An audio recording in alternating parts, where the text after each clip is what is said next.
of righteousness. Ang atong espiritu, nabuhi siya tungkol sa pagkamatarong.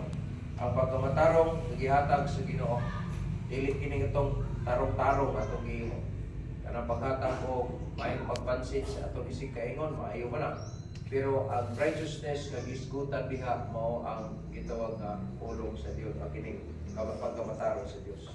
Nadining na pulong sa Ginoo sa diaming dawat ang Kristo atong personal nga maduluwas, di pasaylo ang ikalimtan ng atong sala. Diha nagsugod ang justification. No? We are justified and then we are sanctified. Gibalaan ta niya. Tungod niya na gusto sa Ginoo ipadayon ang pagkamatarong nga iyang gisulog kanato aron nga magkinabuhi tao tarong. So verse 11, but if the Spirit of Him that raised up Jesus from the dead dwell in you. Kung ang Espiritu Santo daw, ang Espiritu Santo nilagod sa budya. Kung ang Espiritu Santo nga nagabanhaw kan Jesus Christ daw gikan sa mga patay, naa daw sa atoa. Kita na ang taani sa Ephesians 1:13 sa dihang may dawat ang Kristo verse maluwas isiliyuhan ta ang Espiritu Santo. Then ingon ang Paul siya kung naa daw na sa satua, ingon ang Paul sa verse 11, he that raised up Christ from the dead shall also quicken your mortal bodies by His Spirit that dwelleth in you. So naatani ang Espiritu Santo naa nato in siya gibuhig ta niya diha sa atoa sa Espiritu. Then ingon ang Paul so therefore brethren, we are debtors. Kini ang atong responsibilidad. Kaya nakatagamtaman ta, naangkuna na to, bulahan na ta kayo, kaya natay lugar, nag-iandam sa Ginoo dito sa langit. Pero samtang ni atas kalibutan at hinumduman, we are debtors. Kung saan yung debtors? Utangan. Dili daw ta utangan ko kwarta, unod, sapat, kung dili siya, not to the flesh, to live after the flesh. So, kung atong sabton mention sa laing mga sita, si Apostol Paul, naging siya, ako, utangan ko ngadto sa mga tao nga wala ko maluwas. Sa ato pa atong utang, diyan yung mga tao nga wala ko maluwas. So, kinata mo bayad. Kaya ang mga matarong daw, mubayad man. Ang mga matarong pag mangutang, mubayad sila. So, kung atong sabton, kitang ipagkamatarong sa Ginoo, gisangunan ta sa Ginoo, sa pag-reach out atong mga taong mga luwasonon. Ngano? Nahulog kibaling utangan ta sa ila. Kano sa ata makabayad kung masutihan nato sila. Whether mo tuo man sila o sarili, o dawat man sila o dili. Ang pinaka-importante na sutihan sila, kay ang Ginoo muluwas sa ilaha kung mupatuo sila. So di niya ito makita maigsoon na kinatagpugi ani. No? Kay sa atong pagpugi, aron makabayad ta. Ano ito mga utang? Ang ubangon, nangutang sila o sa ato aron nga makabayad ta, kusugin lang kita. Magpugi kita sulti. Pugi kita sulti. At pinaagi sa pagsulti na to, sa pulong sa Ginoo, sa kaluwasan sa ilang kalag, makabayad ta sila. Parang dili na ta, manubag nila. Kaya naman, nakabayad naman ta. Parang debtors, no? We are debtors. Kita ang mga utangan. Insan yung mga utangan, mga luwas. Ang mga luwas, utangan sa mga wak o maluwas. So, ato ng utang, dilian ang mga tao o maluwas, ngadto sa Dios. Kay ang Dios man ang luwas nato, napay mga luwason, di pa apilta, daw sama ta sa mga utangan, diadto mga tawanan, wala ko maluwas. Sinabi ito mga tao, muna yung usan sa challenge na ito na ito, no? Na mubayad lang tag utang.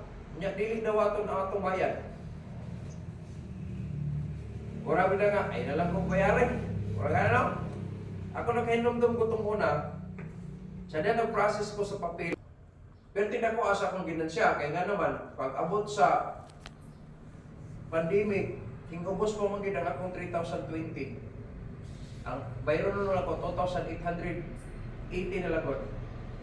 So, katong among gibiyaan, nga mubayan kong 3,500, pagkasunod ng mga pilang ka bulan, tulot ikal bulan paghawa na mo, nasunog. Nasunog. Kadlawon pag yun, nya kasagaran na ito, kanang nga kadlawon ka to, Biyernes sa pagkasabado may kadlawon. Wala yun dito, so ang mga buta-buta to, mga ugdaw ko lunta. Kabaluan na namo pagkaumpa na rin. Nga, nasunog dahil ka mong ipoy at kabalay. So gawas na namin. So dito, nakami ang balaya, antong karon magsige pa kong bayad sa akong monthly. Kaya nga naman, 30 years to pay naman. Ay, 30 years. 30 years to pay. Pero, nahuman ang iskula sila direct, pag 20 years to pay, pilan lang ka mga bulan o tuwid nila, mahuman ang anak. So, napit ako sa lahat. Bukasak sabtot. Kung sa among gibayad, pila to katuwid dito, 3,500, quits mo to, hindi mo makuha. Ang anong punto diya ba? Naghimo ka, magbayad ka, pero nag-enjoy ka. Sama sa ato karon ba? Bubayad ta anak nila, musulti ta sa pulo sa Ginoo. Dili ta ng problema sa Jude, kay anytime man ta musulti nila. Ang karon dili na mo ka sa pag-ibig mo bayad, adto na mo ka sa NHFC. Dito no, pero wala ko sila pero diri sa butuan, adto kagayan. Patuon pa ko dito kay isipon daw kay na direct pricing, basi iubos pa to kakuha. So aron dili ko malis kay permi. Akong ginapadala 3,000 na kada bulan sa ilaha. Aron sobra-sobra permi ang ako ang sa kuota nako. So kung atong sabton ba, nagbayad ka pero nag-enjoy na ka. Anytime pwede ko katulog dito. Nanay mga instances dito nga, napakapatulog ko kung kinsay gusto nang patulog ko na ko dito. Ano ba? So yun nga kahimtang sa atong kinabuhi, nag-enjoy ta sa kaluwasan, nag-enjoy ta sa pagkaalak sa Diyos, nag-enjoy ta sa panalangin sa Diyos, kalina o kalipay. Pero ayaw mo kalimot na natin yung hindi na natin bayaran. Ang kalainan ani, kanang ako binabayaran ng housing, sa panahon nga dili ko makabayad sa pila ka mga tuig or bulan, magpenalty siya. O niya, kung penalty siya, adugay, i-foreclose, so sayang yung payment. Kita dili, bisa pag dili ka musulti sa pulong sa Ginoo, ang imong kaluwasan dito wala. Kaso lang guilty lang ka. Ano?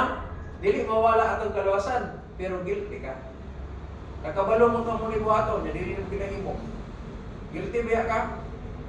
Nahibalo ka muli buhaton, angay na to, pero wala nang mo. Guilty ka. Guilty ka. Kanya, sa panahon na mga panahon ng tagata sa Ginoo panalangin, kaya magkainong tuto bang dito ay tagaan mo tao, pero kaya tagan ta, mahulog kaya ta, guiltiness ang tawag anak. Guilty. So mabawi mo na siya sa pagsugilon sa pulong sa Ginoo. Hindi man maayo nga nagsugilon ta niya so pag ang atong ginabuhat.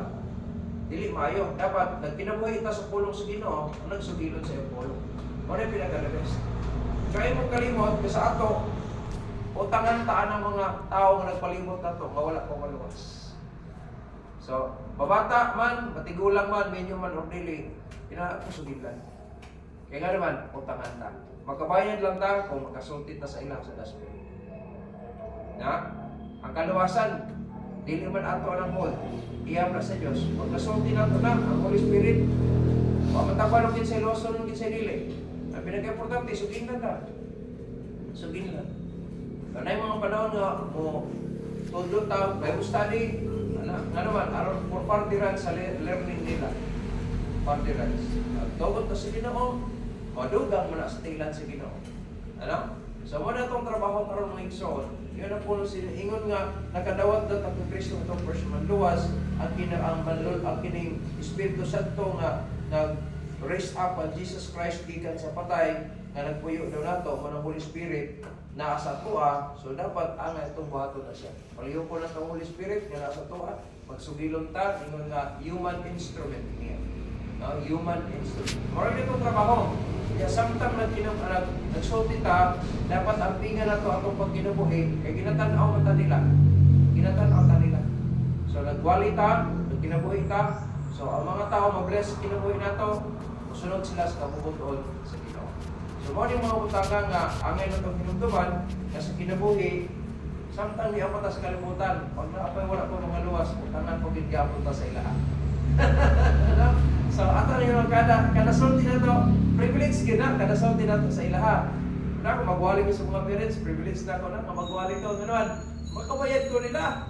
Oo, magkabayad ko nila. Sa Kailan naa sa palibot na to, nasugid na to, mabata kung tingko lang. Ato ng privilege na makabayad ka sa ilahan. So hinumduman na ito pag-ayo, at kung atong sultihan ko, dili siya mo o dili siya mo dawat, at least gihin mo na ito ang pinaka-the-best, ingon ng mga utangan, no? The dictors. Walang problema, kaya ginuwi mo bless ato samtang naningkamot ang naningkamot ang pagsugilon siyang pulong, pinagi sa grasya niya, siya mo bless na ito. Pag di tatuhan, well, that's fine. Daghan kayo sa Bible daw, basic si Jeremiah gani, sa nagsugilon siya sa pulong sa Ginoo, daghan gimupos. Ayaw kalimot, dahil dili mo to sa to.